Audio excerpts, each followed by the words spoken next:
Good morning, everyone. Welcome to Wake Up with Baseball. It's time for some Tuesday, April 27th game reviews. There's 15 games and not too much else to talk about at this point. Lots of games, so we'll jump right into it. But before we do, please scroll down there, like, subscribe. We love baseball, love other sports too, but jump in here and we'll get into it now. Indians 7, Twins 4. Indians, their offense, yeah, something good to write about for them. Exciting. Twins on the other side, struggling. A lot of struggles going on with Twins. Don't know if this is going to turn around, like considering how tight this division is near the top and with the Royals coming out. They can't keep doing this. Buxton got 2 hits, Cruz a couple hits too. Buxton's 7th home run of the season. On the other side, Jose Ramirez hits his 6th. And Ferrell Reyes is up to 7. He hits 2 home runs in this game. He's up to 7. That's 3 hits in this game. Overall, he's over 1,000 OPS. And overall, the Indians, their offense is really starting to click after me giving them so much hate at the beginning for their offense. Cavalli goes 7.2 innings, 4 earned runs, 4 Ks. Gets a good start from him. Kenta Maeda on the other side, 5.2, 5 earned runs, and overall, the Twins aren't getting the starting pitching they need. And I don't know what the record is lately, but I do recall the Twins starting 5-2. That's the last thing I really remember about the record. So they're on a 2-13 slide, so rough stuff for the Twins. Moving on, we got the Pirates 2, Royals 1. And holy moly, don't look now, but the Pirates are above 500. Insane. If you would have said we'd be 23 games into the season, that's where the Pirates would be, I don't think anyone in their right mind would have believed it. But here we are. And they continue to get the pitching performances on certain days, and then their bats come on certain days. Colin Moran is having a very good season for them so far, and even today he had 3 hits. No home runs in this one, so it was pretty much a pitcher's duel. Both the starters won about 6, with Tyler Anderson with 1 earned run and Jacob Junis only 2 earned runs, so he's going to get the L. But yeah, here we are. Pirates. Crazy. I don't know what else to say. This was a short scored game, and lots of other games too, right? Yankees 5, Orioles 1.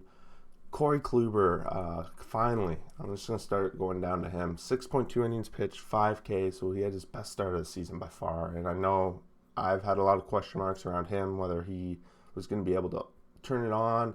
And I know it takes a little bit of time from when you get that kind of injury to come back, so it's good to see that. He's starting to turn around. Zimmerman, 4 earned runs over 3.2. And then a bunch of bullpen guys for the Orioles. Aaron Judge hits his 5th home run of the season. Higashioka hits his 4th, and then Stanton hits his 6th. So back to what the Yankees do best: some home runs and some solid pitching overall. And they are now they're tied with the Orioles now for last place. So the Yankees are working their way out of last place, which is what they need. Next up, Blue Jays 9, Nationals 5. Nationals got out to an early lead here. Trey Turner led the game off with a home run, and then in the third, when he's up to bat again, he gets a home run. So they were out to a 3-0 lead pretty quick. And then the Jays, Vladdy, he wakes up, has the most amazing game of his young career, and does something his father never has done. It's 3 home runs in this game. Vladdy does 7 RBIs. One of them was a grand slam. And Scherzer on the other side, 5 innings pitched, gives up 2 home runs. Continues to somewhat be what Scherzer's kryptonite is, giving up those home runs. Jays went to a bullpen game. Trent Thornton went 2.1. He gave up both those home runs to Trey Turner. Other home runs in this game. Trey hit 2, I said. Hernandez hits his 1st of the season. And Zimmerman hits his 3rd of the season. Jays used a lot of bullpen pitchers here. 7 overall to get this win. So they're going to need a big start from Mats today to keep that going. Because, can't do that every day. This one, huge game for the Red Sox. 2, Mets 1. and Garrett Richards. I'm going to scroll down to the pitchers. Garrett Richards has very much his best start of the season. Picks up the first win of the season, goes 7 innings, 10 Ks, 1 earned run. Even Peterson on the other side had a good start, 2 earned runs. But the Mets, as we know, sometimes don't give them the offensive support. Jeff McNeil gets the only run with a home run. And Dalbec hits his first home run of the season for the Red Sox. Otherwise, it's a very close game. Mets had the quick lead, and then the Red Sox took the lead, and the Red Sox showing they're not all about offense. With that Garrett Richards signing, they're hoping that they'll be seeing a lot more of that. Rays 4, Athletics 3. This is a battle. These two teams are very close in terms of overall, kind of how they're built, their pitching, their hitting, all that stuff. It's kind of interesting how they match up. Sean Murphy hits his 3rd home run of the season for the A's. And on the other side, Phillips hits his first for the Rays. Waka Waka Flame goes 5 innings pitched, 1 earned run. Frankie Montes goes 6 with 3 earned runs, so he's going to pick up the L. And overall, I say it all the time, if you give the Rays bullpen a lead, they typically hold it, but in this case, they're the ones that get the lead, so that's pretty awesome for them. Castillo comes in, gets his 5th save of the season. I don't know what else much to say. I feel like there's another story here. Brett Phillips to the rescue. No, nothing too busy pops out. Braves 5, Cubs 0. And honestly, this one could have been worse because Williams was in a jam right off the start of the game with the bases loaded, but he got out of it with nothing. He went 5 over 2. Anderson, 7 innings pitched, 0 earned runs. He's by far been the Braves' best pitcher so far this season. So at least they're starting to get someone come out. Acuna hits his 8th of the season. I guess that puts him up there near the top for the lead. I don't know if Vladdy's at 8-2 with the 3. I'd have to go back and look, but I'm not. Swanson hits 3 hits, so overall it's a good performance for the Braves. 10 hits. They kept the Cubs to 2, and I think the Cubs have really been the medicine the Braves needed this season so far. Brewers 5, Marlins 4. Brewers come back on this one with a win, and they needed it. They need it over this Marlins. Jazz Chisholm, we'll get to it in the injury report, but left the game in this game. Aguilar, 4th home run of the season. And Phil Hauser shows that Ohtani isn't the only pitcher that can hit home runs. He smashes his own home run this game, his first of his career, which is awesome. Taylor hits his 2nd. So Hauser went 5.2, 3 earned runs, picks up the win, which is great when you can hit a home run in your own game and get the win. And then on the other side, the Marlins kind of use their bullpen style kind of here with 3.1 from Castano. And then they have to use a lot of bullpen guys. I'm not sure if they have another matchup or not. Didn't look at today's schedule. Maybe I'll do that real quick. But and then Hader gets his 5th save of the season. We just see a bunch of holds, and that's really what we love seeing, holds and bullpens. And I know for me, Hauser always is like the biggest worry when it comes to their starters, so it's good when he can get a win. And they do have one more rubber match today, it looks like, at least. Next up, Cardinals 5, Phillies 2. Cargo gets his first win of the season, so he's been waiting for that. I know he's had a lot of struggles so far this season, and the offense for the Cardinals is really much here at the top of this lineup, getting a bunch of hits. And on the other side, the Phillies got held to 3 hits. If it wasn't for a couple errors by the Cardinals, I don't know if the Phillies would have really got anything more than a run here. No home runs in this whole game. It's funny. It feels like whenever I'm talking about the Cardinals, they're still missing Molina at this point, but they're not getting as much home runs as you would think from that lineup. Cargo. I keep calling him Cargo. It's not Carlos Gonzalez. It's C-Mart. Carlos Martinez, 7.1, 1 earned run, 4 Ks. And Jack Eflin on the other side, 6.2. He goes 5 earned runs, gives up a ton of hits. No walks, but he's going to get the L. And then, yeah. that's pretty much it. Close the door. Alex Reyes gets the save. I didn't even realize this guy was being the closer for them. So that's cool. So far, he's got 6 saves and no earned runs, a couple Ks in this one. That's gonna be fun to watch. I'm gonna keep an eye on that going forward. Rangers 6, Angels 0. Fulte with the win. Quintana, he's just struggling. I don't like seeing it because he's been such a steady pitcher for all these years. On Texas side, Solak, 2 home runs. Gallo hits his home run. So Texas has really become that team that has been a long ball kind of team, and you can't count them out of any of these games with this long ball. It's pretty interesting. Fulte, first win of the season for this guy. He's had a couple of great starts, a couple of really bad starts, so it's kind of surprising that it's his first win of the season, but 5.1, 1 earned run.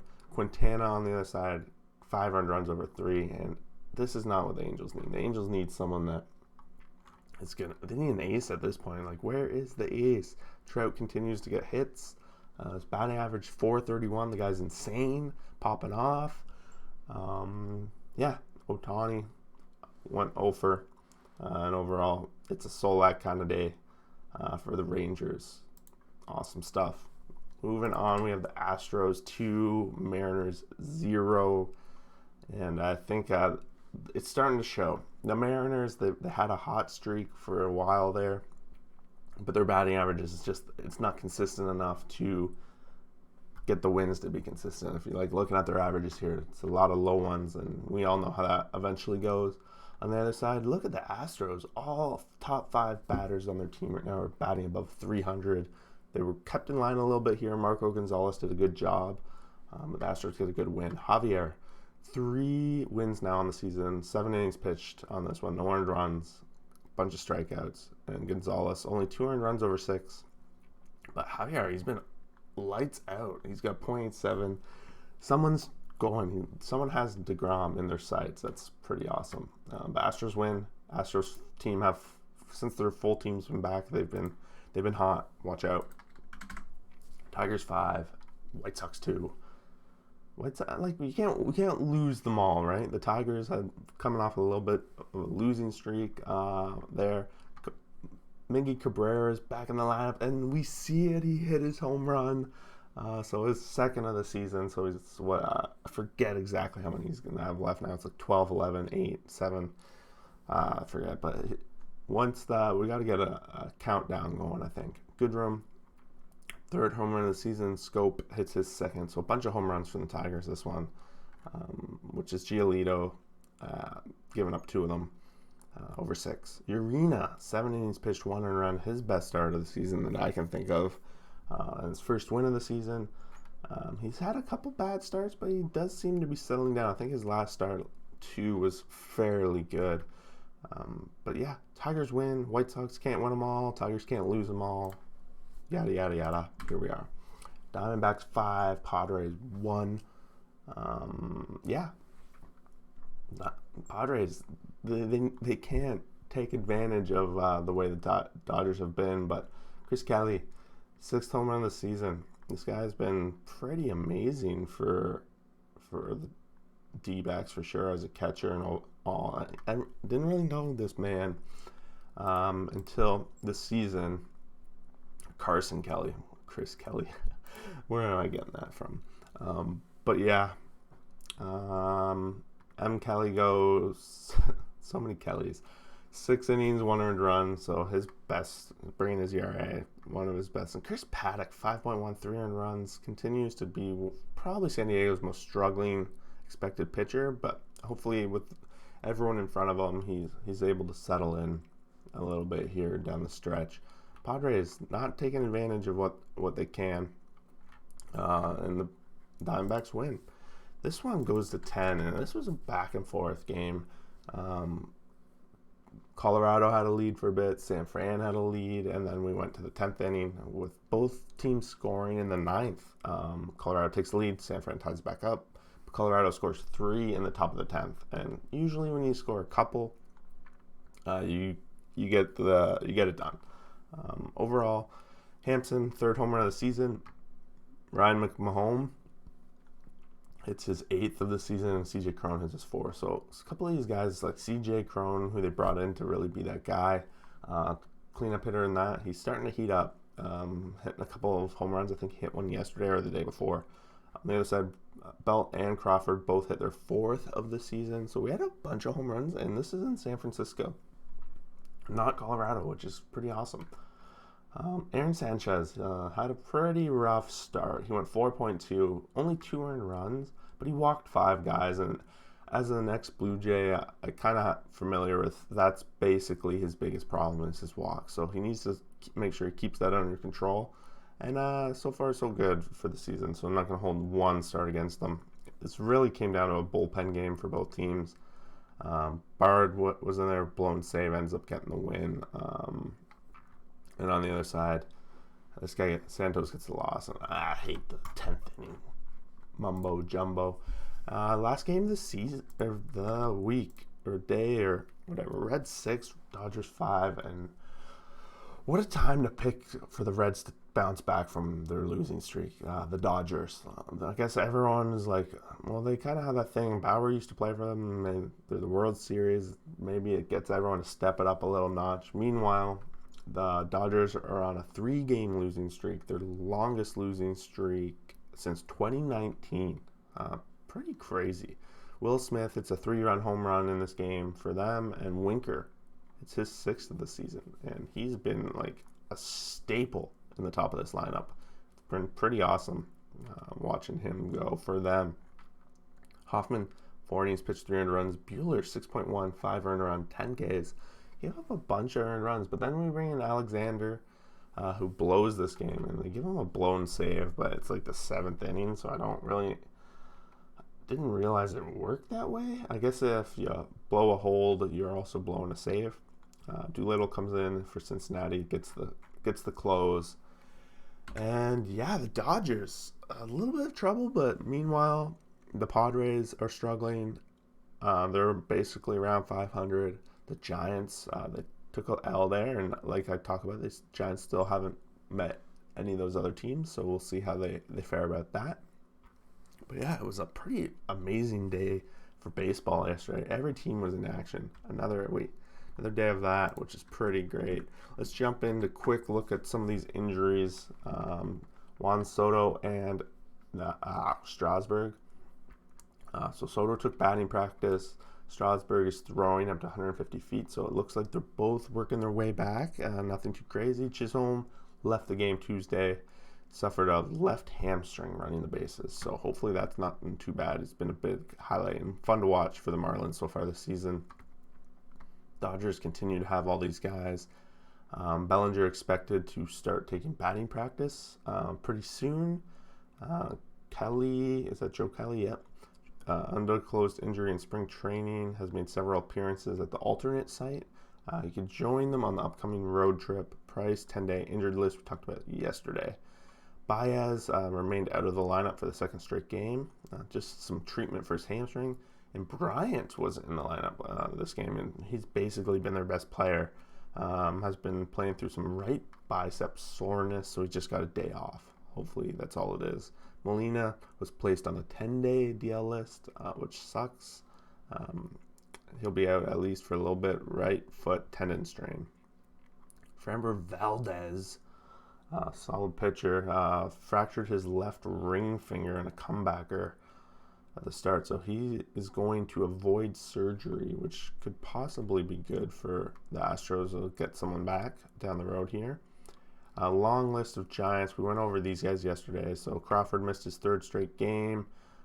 Cueto's going to throw a bullpen session this week and live batting practice. Earliest that they expect him back in the rotation is kind of May 9th, so like almost the middle of May. Christian Yelich, MRI, we talked about yesterday. Freed.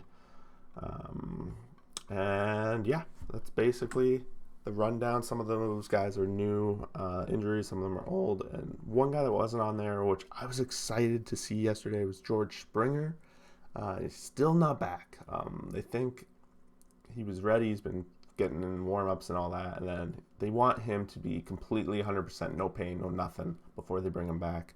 and that wasn't the case yesterday morning. Woke up with a little bit of pain, so they're like, all right, you're sitting. And yeah, and that sums up today, those games. Let me know what you guys think. We'll see you for the next video. Peace.